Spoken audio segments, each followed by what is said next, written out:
The Grande Odalisque by Jean-Auguste-Dominique Ingres. Welcome back.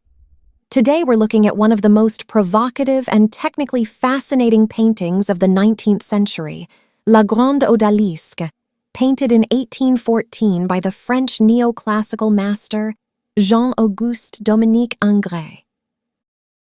Jean-Auguste-Dominique Ingres was born in 1780 in Montauban, in southern France. A child prodigy, he entered the prestigious École des Beaux-Arts in Paris at just 15 years old, and went on to study under Jacques-Louis David, the undisputed titan of French Neoclassicism. In 1801, Ingres won the coveted Prix de Rome, the most celebrated prize in French academic art, which granted him years of study in Italy. He fell deeply in love with Italian Renaissance masters, Raphael above all, and that devotion would define his entire career. Ingres is often described as a paradox, a man who called himself a strict classicist, yet whose work was consistently attacked by the academic establishment for being too strange, too sensuous, and too personal. He lived to the age of 86, producing portraits, history paintings, and mythological scenes of extraordinary refinement. But it is La Grande Odalisque that more than 2 centuries later continues to fascinate and unsettle us.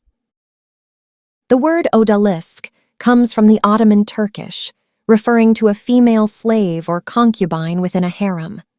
By the early 19th century, the harem had become a powerful obsession in Western European art and literature, a fantasy space, a place of imagined luxury, secrecy, and forbidden sensuality.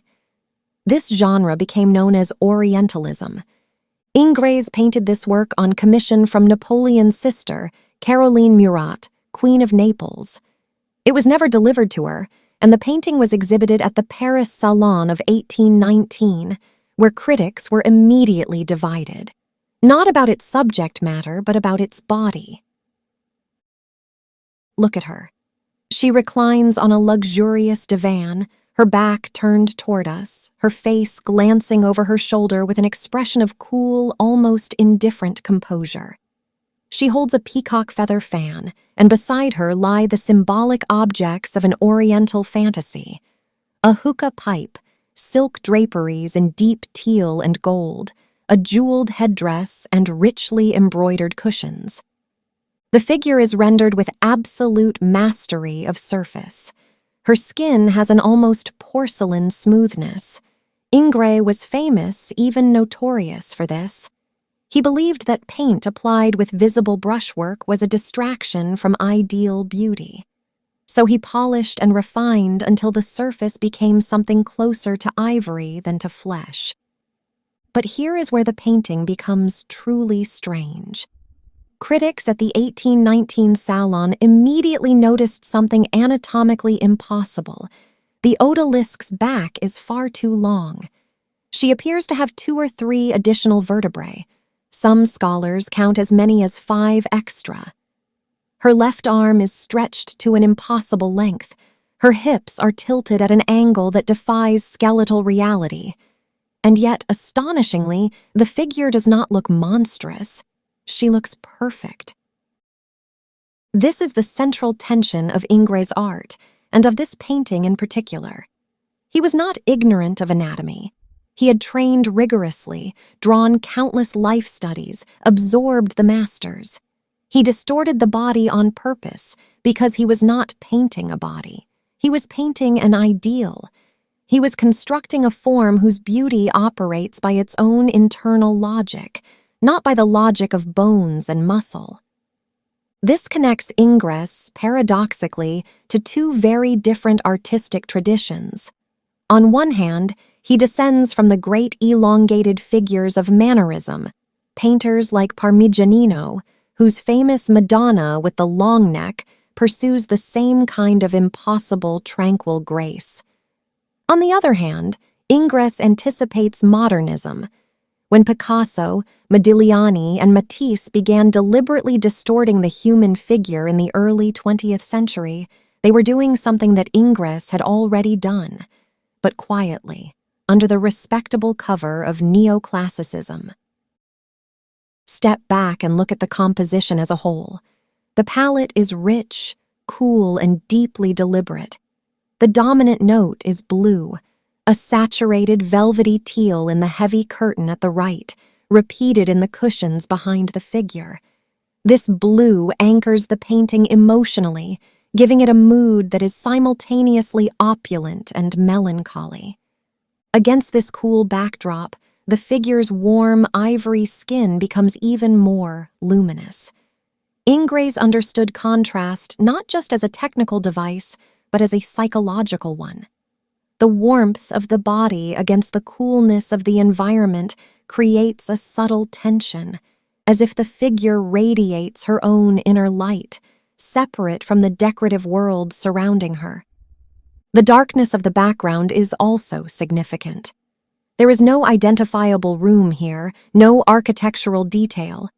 The Odalisque exists in a kind of timeless void, which strips the painting of any specific historical moment. She is not a woman in a particular place. She is an image, deliberately constructed, eternally unresolved. Perhaps the most powerful element of this painting is the simplest. She is looking at us. She has turned her head. Her eyes meet ours with no urgency, no invitation, no distress.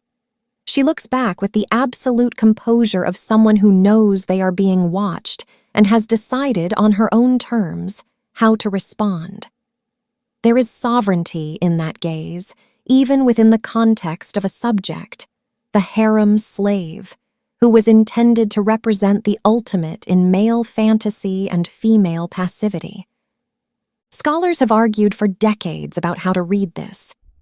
Is she a victim of the male gaze, turned into an object of desire for a European audience that knew nothing real about Ottoman culture? Undoubtedly, the Orientalist framework of this painting is a fantasy, a fiction built on ignorance and colonial imagination. And yet, her gaze pushes back. She is not passive. She watches us watch her. La Grande Odalisque now hangs in the Louvre in Paris, and it remains one of the museum's most visited works. It influenced generations of artists, from Manet's scandalous Olympia, which borrowed her cool, confrontational gaze, to contemporary artists who continue to engage with the complex politics of the female nude. Ingres himself continued to paint for another half-century after this work, but nothing he made disturbs us quite so productively as this reclining figure with her impossible spine and her unreadable eyes. She has been here for over 200 years, and she is still looking back.